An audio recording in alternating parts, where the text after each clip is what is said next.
নমস্কার সবাইকে, আশা করি সবাই ভালো আছেন। চলে আসলাম নতুন আর একটি ভিডিও নিয়ে। অন্তরা বলছিল শ্রীমঙ্গলে ঘুরতে আসলে আপনাদের এরকম খোলা জিপে ঘুরতে হবে। খোলা জিপে ঘোরার মজাটাই খুব আলাদা।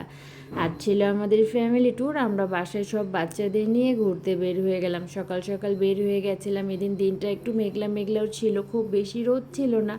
খুব ভালো লেগেছিল, সময়টা খুব ভালো কেটেছিল। আর বাসার সবাই একসঙ্গে ছিলাম তো অনেক মজা হয়েছিল। চা বাগানগুলি দেখতে খুবই সুন্দর লাগে। যতবারই যাই না কেন ততবারই ভালো লাগে, মনে হয় আবার যাই, মানে বারবার দেখার ইচ্ছাটা থেকে যায়। অঙ্কিতা খুব মজা করছিল, অনেক ভোরে উঠেছিল, কিন্তু এখনও তার চোখে ঘুম ঘুম ভাবটা নেই। সেও বোনদের সাথে বলছিল দাঁড়িয়ে যাবে, সে আমার কোলের উপরে উঠে দাঁড়িয়েছিল।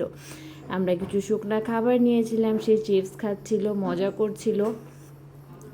অনেক গভীর বন জঙ্গলগুলি দেখতেও খুব ভালো লাগে। আকাশটা খুব মেঘলা থাকাতে আমাদের জার্নিটা খুব ভালো হয়েছিল। অন্তরা খুব বেশি মজা করছিল, দাঁড়িয়েছিল, বলছিল মা ঠান্ডা বাতাস খুব ভালো লাগছে। আমরা জায়গায় জায়গায় নেমে নেমে ঘোরাফেরা করেছিলাম। আমরা এখন যাচ্ছিলাম মাধবপুর লেকে। লেকটা খুব সুন্দর। আমি আগেও গেছি অনেকবার, কিন্তু আজ আবার সবাইকে নিয়ে গেলাম, কারণ ছোটো ছোটো বাচ্চারা যায় নাই। অন্তরা বলছিল মা একটু ঘুম ঘুম লাগছে, ঘুমিয়ে পড়ি। প্রাকৃতিক সৌন্দর্য উপভোগ করতে হলে আপনাদের শ্রীমঙ্গলে একবার ঘুরতে আসতেই হবে। এত সুন্দর যে চোখ ফেরানো যায় না।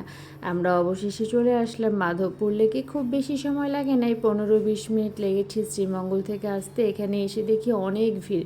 আমি যখন এর আগে এসেছিলাম তখন এত দোকানপাট ছিল না, কিন্তু এখানে ছোট ছোট হোটেলও বসেছে। বাদাম, মুড়ি মাখা স্টল, ডাব, অনেক কিছু বিক্রি হচ্ছে। এখানে গেট আছে, গেটে দিয়ে ঢুকতে হবে মাধবপুর লেকের ভিতরে। আমরা আসলাম। এখানে লেকটা সত্যি অনেক সুন্দর। অঙ্কিতা একটু ঘুমিয়ে পড়েছিল, ঘুম থেকে ওঠার পরে টুপি মাথায় দিয়ে বসেছে। আমরা কিছু খাবার বাসাতে তৈরি করে বক্সে বক্সে নিয়ে নিয়েছিলাম, যেন যার ক্ষুধা লাগবে গাড়িতে বের করে খেয়ে নেব। আমরা খাওয়া দাওয়া করে আবার বের হয়ে পড়লাম। ওখান থেকে আমরা চলে আসলাম শমশেরনগর গল্ফ মাঠটা। এখানে খুবই সুন্দর। প্রাকৃতিক সৌন্দর্যটি কী জিনিস এখানে না আসলে বোঝা যায় না। যেদিকেই তাকাই শুধু সবুজ আর সবুজ। আর এত বড় মাঠ যে আমরা সারাদিন ঘুরে ফিরে এসে এখানে বসেছি আর উঠতে মন করছিল না, এত বাতাস ছিল এখানে।